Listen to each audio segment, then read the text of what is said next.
Hi, it's Rebecca Whitman, your host of the Balanced, Beautiful, and Abundant Show. I'm a top-rated life coach, an international best-selling author, and a multi-passionate entrepreneur. I'm on a mission to help you go from burned out to balanced, beautiful, and abundant. The experts on this show will help you achieve work-life balance so that you can experience abundance in 7 pillars of life: spirituality, health, emotions, romance, mindset, social, and financial life. When you have all 7 pillars of life in alignment, you are balanced, beautiful, and abundant. Let's go. Welcome to the Balanced, Beautiful, and Abundant Show. We are taking you from burned out, stressed, and overwhelmed to balanced, beautiful, and abundant. And today I have a wonderful guest, Heather Chauvin. Welcome to the show, Heather. Thank you, Rebecca. I'm excited for this conversation. I'm so excited, and your work speaks so well to the mission of the show of helping women overcome burnout. With Heather's teachings, you will feel aligned, find fulfillment in your relationship, and have more energy in your day. And she is the author of the book, Dying to Be a Good Mother. So I know you have a really powerful story. There's a huge life-changing moment in that story. Can you tell my audience a little bit about how you got into the space of empowering women to live a balanced lifestyle? Yeah. I love telling this story, and I always reflect on the journey of kind of who I am today and how I got here. But the magic of my story is that it wasn't actually the big moment that people think it was that kind of shifted things for me. So my background is actually in social work, and I have 3 boys, and they're currently 18, 13, and 10. And I was a young single mom. I was actually 18 when I had my oldest. And that was my moment. So mothering was the thing that cracked me open and rocked me. And immediately I felt like I was failing, like that primal instinct to do the things right and perfectly. I was already failing. I was already doing it backwards. And that was my first moment of, when the fear kicks into overdrive and you start to overperform. So I was doing the things and I was getting pats on the back culturally that I was being a good mother, like being superwoman, all the things. And slowly, that's when you start to notice those feelings inside of you where you're like, I'm chronically fatigued. I'm getting angry and resentful and reactive, and my health is deteriorating. And I'm actually seeking out professional help. But the support and the energy that's coming back to me is, oh, honey, suck it up, buttercup. This is adulthood. Like, this is what it is to be a parent. And yep, it's only going to get worse from here. So fast forward, I go to school, I get the corporate job. I'm still getting the pats on the back. Everyone's so proud of me, and I feel dead inside. And I can see the train wreck that's going to come in my future. And I'm in my job thinking not this, not this, not this. I'm going home being hypocritical and not knowing how to manage my big emotions, reacting, seeing my son's behavior, and just feeling absolute defeated. Fast forward, I finally leave my corporate job. I sign the papers. And at this time now I have 3 kids, and my youngest is a year old. And I'm building my business in the startup phase, absolutely terrified, still trying to do it all. And I'm diagnosed with a stage 4 cancer. And it was in that moment, my business itself was really focused on conscious parenting. It was focused on seeing and understanding children's behavior. And the feedback I kept getting from women that I was working with, parents, was, Heather, this is great, but I don't have time to implement these tools. I don't have the capacity. I'm so angry and resentful. I'm unfulfilled in my career. My marriage is falling apart. My health isn't the greatest. And I just feel like I'm playing whack-a-mole. But it was with my diagnosis when I realized, okay, we need to stop pretending that this is just a child issue, that this is just a behavioral issue. And we need to look at the holistic perspective that, we live in a culture where dying to be good, dying physically, mentally, emotionally, and spiritually is what we are rewarded for. And there I am facing, cultural expectations and going, I did what you told me to do. And also facing my biggest fear. And I had to kind of jump in and step into like how I wanted to feel and leave the toxic culture of motherhood and womanhood, learn how to hold those boundaries, not only with myself, but with other people and society at large, while navigating how do I attend to my needs while also attending to my children's needs, while also going after what's inside of me and the bigger vision and dreams and not letting those die. So, that's my story in a nutshell. That is a lot. So when you had the 3 kids, you said your overdrive to be a perfect mother kicked in. Had you always been a perfectionist up until you were a mom? No. Previously to being a mother, obviously I didn't have a lot of adulthood years under my belt. I was the rebellious teenager. I was a critical thinker. I was a quote unquote thought leader. I questioned everything. Like, why do we have to do this? This isn't going to get me from point A to point B. Like, I questioned my teachers. I questioned my parents. And of course, when you question anything and you don't go with the flow of traffic, adults don't like that. The traditional model does not like that. And so instead of being nurtured to have my own thought and, how does that feel to you? Is that, all of that? It was squashed. So I actually was an incredibly anxious, sensitive, and depressive tendency teenager where the weight of that world and all that stress just caused me to shrink. And so I just kind of like, whatever, and just became a little Eeyore-like, which is why I am so incredibly passionate about children and teens' mental health and emotional well-being. But it was interesting because when I became a mother, I still didn't identify as a people pleaser. There's definitely perfectionist tendencies, and I think there was in my earlier days as well, but the perfection just caused me to lack of action instead of overachieving. It was interesting because I was performing to please other people because I was so afraid of failing at my primal task or role as a mother. But then that little rebel inside of me and the questioner started asking, and now she's not fully, but she's integrated back into like the rebel, the questioner, while also still being ambitious, but not burning out.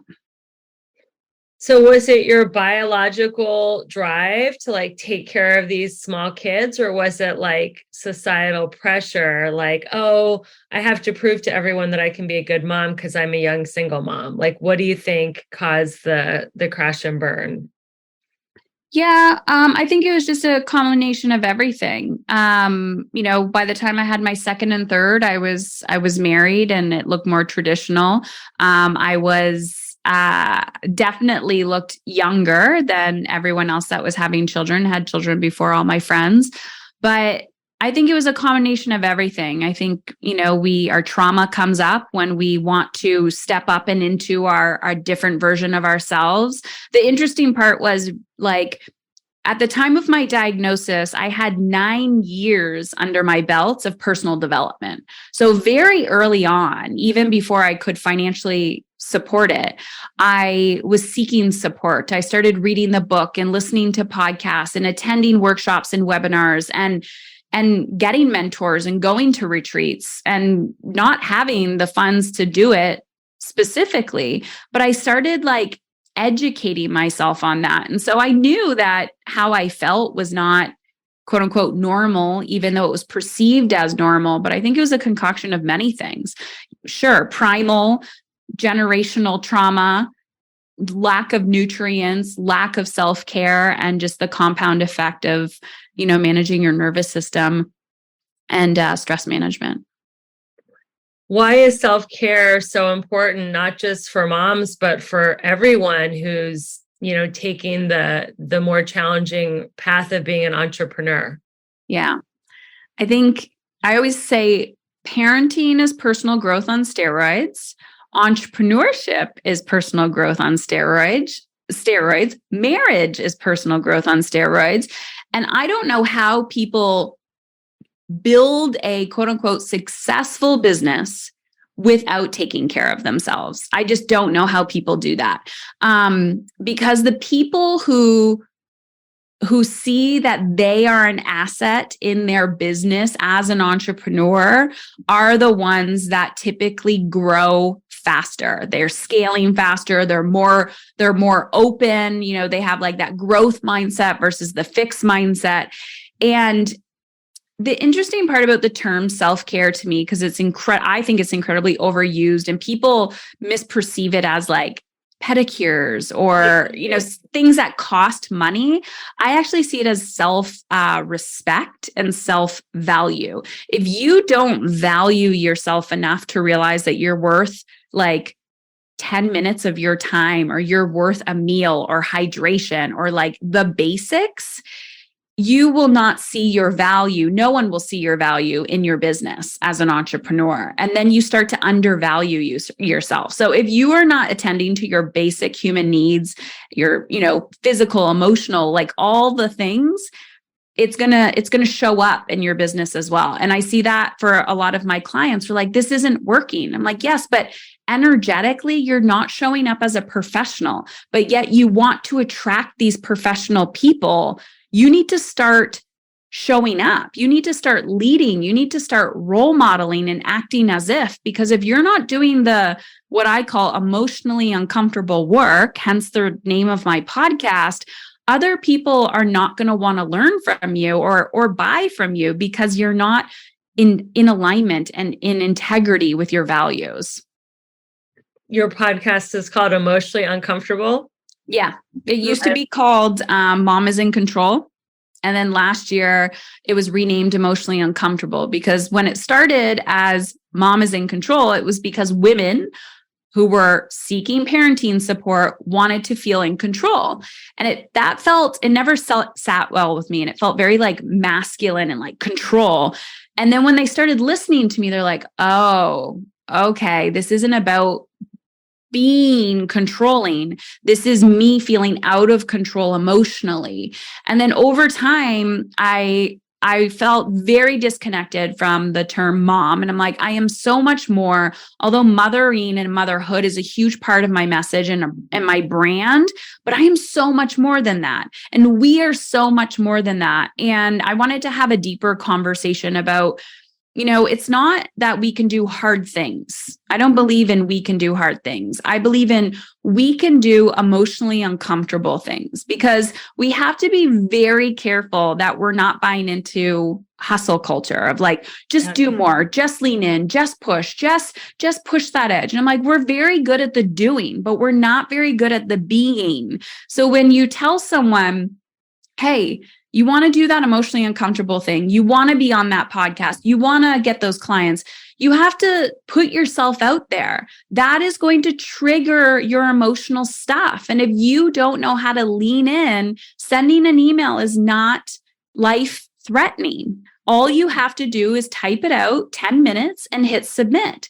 But all of the emotions that come up and out, if you don't know how to manage that, that's going to take you out. It's going to sabotage you. It's going to all of that. So yeah, on the podcast, I talk a lot about emotional intelligence, managing your big emotions, and how to like understand all of that so you can like play this game and win this game so that you can find alignment in your life. I love that, because I believe that everything that we want is out of our comfort zone. Yeah. And it's emotionally uncomfortable, not like time management uncomfortable where we're pushing ourselves. So that brings me to my next question. Heather, how can we be more productive while not subscribing to the hustle and grind culture, which is the masculine paradigm of productivity? So I always ask people, how do you want to feel? And sometimes people will say, I want to feel productive. And I don't believe that productivity is a feeling. Like that's not, if you looked at a feelings chart, productivity is not there. Mm-hmm. Productivity is this, it's like a marketing strategy. It's like something that someone created to market to, like get more done, right? It's this whole, it's like hustle culture, get more done. Great. But what is the actual feeling that you are after? So post-cancer, almost 9 years ago, I was reading Danielle Laporte's book. So I love Danielle Laporte. And her book was called Desire Map. It just came out. And I was into this whole personal development world on the woo-woo side, manifestation, all of that. But I wanted the practical application of it. I didn't just want to sit there and meditate. It was like I knew I needed to do more, but I didn't know exactly what I needed to do. So overall, in that book, Desire Map, she kept saying, it's not the thing that you want, it's the feeling. So write down everything that you want. And what is the feeling behind it? You want a new house. You want to go on the vacation. You want more money. You want to lose the weight. You want to stop yelling at your kids. You want more connection. You want your partner to do this. Like whatever it is, all the wants, all the needs, all the desires. Look at the feeling. So I took it one step further and it created something called energetic time management, where I started managing my energy, not my time.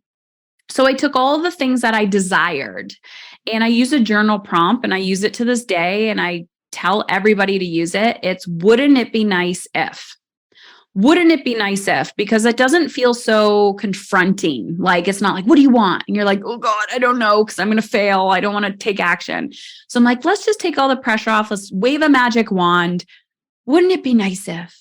You're like, oh gosh, wouldn't it be nice if I got a good night's sleep? Wouldn't it be nice if I took Friday off? Wouldn't it be nice if whatever. You write it all down and then look at the feelings that are coming up. You're going to get things like freedom. I guarantee you may say productive. Great. You might say, oh, I want to feel productive, whatever. But you have to understand you can't logically feel your way through something. You actually have to get out of your head and into your body. And that is the work. That's the thing where someone's like, I'm trying to logically, step by step, my process out of this so I can avoid the fear and the uncertainty and all those feelings. So I started taking things like, I want to feel alive. I felt dead inside. I was sick. I was at my rock bottom. I had no energy. I want to feel alive. I want to feel energized. I want to feel fulfilled. Okay. What are those things that I need to do? I had no idea because to be honest, my identity was wrapped around fatigue, exhaustion, serving my children, serving everybody else. And I was used to feeling dead inside. I was used to feeling overwhelmed and depleted. So then I had to start testing things. I had to start becoming that type of person that would like push the envelope a little bit. So the ETM process is taking those energized or alive activities and putting that on my calendar first. So the strategy was putting it on my calendar first. So I started is energy time management. Energetic time management. Energetic time management. Okay. So I started putting those activities on my calendar first. So I'm like, okay, what would an alive version of me do? Well, she's probably not going to cry in fetal position in bed all day. She's going to get up, take a shower, sit on the porch for 10 minutes because that's all the energy I had then. Great. Done for the day. Check the box. And I would physically put it on the calendar because I desired certain things and it kept getting bigger and bigger and bigger and bigger. And there's a story that I tell a lot where I went to a cafe. This is before, Instagram was what it is today. And I was like, I don't know. I think alive, happy, energized people sit at a cafe spending, drinking an overpriced latte and they journal. But I was still breastfeeding. I still had a young child, but I had the courage to ask my partner, my husband, to be like, watch your own damn child. And I'm going to go to the cafe. So I get up the courage to do that. And I felt the complete opposite of joyful, energized, and alive. I felt guilt, right? I felt guilt. I was incredibly overwhelmed. And I sat there and I cried the whole time. But what I realized and what I tell people is if your cup, like you as a person, is full of guilt and shame and resentment and anger and fatigue and like low level energy, you have to like almost choke it out. You have to literally start pouring those things out of your cup, detox them from your physical body, your mental body, before you will feel the energy, before you feel the joy. So I started just testing, like, okay, go back to that cafe. Okay, cry some more. And I would cry less and less and less, but I had to sit with my guilt in order to get to those feelings of joy, ease, energy, and being really proud of myself. And that is emotionally uncomfortable. Sit and feel the guilt, but do that little thing anyways. So people always ask me, how do you get over guilt? How do you get over fear? I'm like, I don't know. And I've never met anybody who is pursuing something that does not feel those things. By asking that question, we are asking, how do I not feel my feelings? And we have to feel both sides in order to get to that freedom, in order to get to the joy. So productivity, I'm assuming when people say that is they want to feel accomplished. They want to feel proud of themselves. They want to feel content, like I did enough today. They want to feel enoughness. But if you want to get there, you're also going to have to feel your not enoughness. You're also going to have to feel those feelings that you want to run and hide from.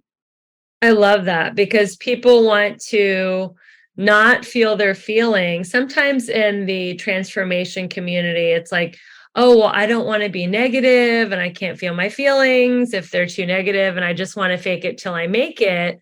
But that is what ends up in disease, which might have been, part of the path to your diagnosis. And it's okay to sit there in a cafe and cry and feel your feelings. And if you feel guilty for being a mom or whatever it is you feel guilty for, so many people feel the guilt and then do it anyway. And then you keep showing up and then the guilt will get less and less and less. I think the same thing is true with grief. You have to feel the grief. It doesn't just go away. I'm grieving the loss of a soulmate dog and I'm like just feeling my feelings and everyone's like, get another dog, get another dog, get another dog. And I'm like, that's not for me, the path that I want to go on, because I do want to feel the feelings of grief. And I know on the other side of that, I will be ready to get another dog. And I think you're saying with mom guilt, it's the same way. So as far as mom guilt goes, why do you think so many moms feel like it's an either or? Like they can either be a great mom or a great businesswoman or a great thought leader. How can we change that paradigm where it's not like either or? Like you can be a great mom and do something else. Yeah, I think the either or comes from perfection, which is like a coping strategy and like an ego-based thing. Again, I think maybe sprinkle a little patriarchy in there and many, many other things. And I don't know the answer to that of like, I think you have to get to this space in yourself to say, I did enough today. I know that I still have to challenge my mind of like, oh, you need to do this more. You need to do that more. And is that true? Right. So there's a lot of self-coaching that is required and awareness. The interesting part is I attract a lot of working women raising children, professional business owners, corporate, doesn't matter. When I'm talking to a woman who doesn't have children or raising children, she still feels the same guilt, and it's manifesting different ways in her life. And I see a lot of women in general doing this at home. Like, yes, they're killing it at home or they're killing it at work, but they're still transferring that guilt into their work. And I see a lot of women doing that with money. Like, oh, I feel guilty for charging for my services. I'm willing to invest hundreds of thousands of dollars in my education, but I feel bad charging people. And I'm like, but you realize that you're taking away from the flow of the giving and receiving. And that itself is healing. And so this, like this or that, or this or that, we're really disconnected. And people can say masculine, feminine, healing your feminine. You can say whatever the heck you want. But having like a decade observing the online space, you have to also just declutter everything and say, what feels right for me right now in this season of my life? And I don't think you can perfectly balance everything all at one time. The way I like to see it is all the buckets of my life are like, if I see every area of my life as a bucket. And there was something I talked about in my TEDx talk. It was like this sustainable ambition triangle that I made up. And at the bottom was survival mode. And then it went to momentum. And then it went to this thrival state. And then it was like creative abundance. And it's like, we have these little ladders that we can go on. If I'm living in survival mode in all areas of my life, which is typically what we are taught culturally, just have enough. Don't do too much, then you're greedy, right? Just have enough. So when you're living in survival mode in all areas, parenting, your self-care, a relationship, career, money, all of this, time, energy, you do feel like you're running around trying to balance everything. But if you get to the state of momentum or thrival, you can kind of like not need to be so attentive to certain areas of your life and feel like you have more capacity.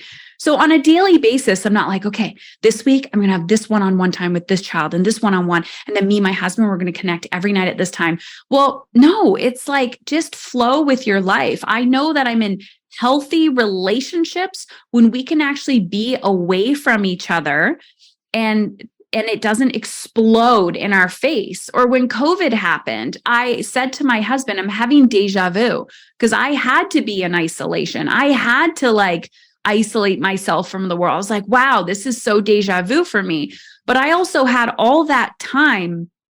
I realized when COVID hit, when I got diagnosed, what areas of my life were in survival mode because shit hit the fan and everything kind of broke down. And so everything that was in survival mode, I got it to a state of thriving. So then when COVID happened, not only did we not go into survival state financially, physically, mentally, all of those things in our parenting, in our marriage, I was able to give back. So when other people were in a survival state, like our local food bank, and they were getting no donations, I went out door to door with a whole bunch of other people, and people put food on their steps, and we picked it up. And it was like I could give back because I was overflowing, right? Whether that was my time, my energy, money. And so when people say to me, I know, Heather, but I feel so guilty. I feel bad. I'm like, guilt is incredibly selfish. It is so freaking selfish. And if you realize you leading your life personally behind closed doors in your house or professionally, you're living in a state of survival, everyone can feel it. And there's a ripple effect. But if you are thriving, people might be triggered and be like, oh, must be nice. But then there's people watching you going, she inspires me. And that is how we break generational patterns. We don't break it by being rescuers and doing everybody else's work for them. We literally break generational patterns by becoming the type of person that we want everyone else to be. And that has incredibly greatly impacted as I'm raising my boys or watching them grow up. And every single person, like I have had friends, colleagues, my team say to me, watching you lead is inspiring. You show up, you have the hard conversations, you process rather quickly. I don't like it inspires me and it makes my life easier as I'm leading other people. That's so beautiful because I believe the best way to lead is through example. And I've written a book too, but I live the principles of my book. So I believe that those who can't do it, teach it, and those who can't teach it, write about it. And you are actually doing it and leading. So that's a beautiful thing. So looking back on the journey that you've been on, what would you tell the 18-year-old Heather who was a single mom if you could sit her down today at the age you are and the wisdom you have right now? Someone asked me this the other day. It was like my younger self. And of course I started crying and I'm like, oh, do I cry every time someone asks me this question? I would tell her to keep going and that life feels really hard and really heavy right now because a lot of stuff has been put on your shoulders that is not yours to carry. And the journey is not about doing to perform. It's about unlearning and letting go. And the more you do that and the lighter you feel, you will find your true self and just keep hanging on to her because she's the one you need. That is so beautiful. So it's not about just doing and performing. It's about surrendering and letting go and being in the flow of life instead of resisting life and pushing and clawing and scraping your way to goals and to, approval. It's about surrendering and flowing. And I think that is such a beautiful message. And just to close out this interview, if you could have one thing on a billboard or side of the bus, and I know we're kind of getting to that message right now, what would that message be? I've thought about this a lot, and I think it would be the secret that you're looking for is to feel alive. I love that. And that is like your energetic management system. Is that what you were saying? How you create your schedule? Like you put the things on it that make you feel alive first, and then everything else you schedule around that. Isn't that what you were saying? Yeah. And it was interesting because when in the personal development process, like there's always that area of your life that's challenging you. It was first parenting, then it was business, then it was money, then it was my health, then it was my marriage. And every single time, the answers were always within me. And so the more me I become, the more present I can be for all those areas of my life. And so I just tell people, I'm like, the more alive you become, you're searching for your purpose. You think your purpose is some type of business that you're going to start. Your purpose is beyond business, it's beyond motherhood, it's beyond your relationships. The purpose is to be you, to feel good. So the better you feel, that's literally what you're searching for. It's not going to be found in some magic solution, some 3-step process. Just become more of you. Attend to your energy. What do you want? What do you desire? And yes, that's the energetic time management process, is get clear on that and then reverse engineer it. And everything feels so much easier. Of course, as you're implementing, and there's always extra layers, but become you first. Because when you are your true authentic self and you're filled up and you're happy, you're going to become a better spouse. You're going to become a better mom, and you're going to become more attractive, and more people are going to want to do business with you. So that is definitely the key. We want to do all this outside stuff and do all this strategy because we think if we get something, it's going to make us happy. But that's like external validation. We get to be happy first, and then everything else will just magnetize to us. Yeah. Yep. Amazing. Well, this was such an inspiring interview, Heather. I know my listeners are going to want to stay in touch. Where can they find you? How can they keep in touch with you? Yeah, so definitely go check out the podcast, Emotionally Uncomfortable. You can follow me on Instagram at Heather Chauvin, Chauvin. That's how you spell my last name. And I have a really interesting life alignment quiz that you can check out. Shows you which bucket to focus on first and kind of which area or kind of which layer you're in if you're in survival state momentum. So you answer 20 questions, it spits it out for you. So you can go to heatherchauvin.com/life quiz. And yeah, it's like a 2-minute quiz. And they can also find your TED Talk on that website. For sure. Which I'm really excited to listen to after this interview. I think that's what I'm going to do right now. So I'm super excited to hear it. Thank you so much, everyone, for listening. If you want to really, really help me out, subscribe, rate, review, take a screenshot of you listening to this podcast, tag me on Instagram at Rebecca E. Whitman. I'll definitely give you a shout out. We really appreciate our listeners, and we know that your word of mouth is how we grow. So share this with a friend who is struggling with some of the great things that Heather talked about: burnout, perfectionism, guilt, all the things that so many people, are struggling with. Share the podcast with them. Be a little bright light in their day. I love when people share podcasts with me. They really help me out. So thanks for listening, everyone. Thanks, Heather, for being on the show. I'm Rebecca Whitman, your host of the Balanced, Beautiful, and Abundant show, where we are taking you from burned out to balanced, beautiful, and abundant. And until we meet again, keep your vibe high and your hands clean. Bye, everyone. Thank you for listening to the Balanced, Beautiful, and Abundant show.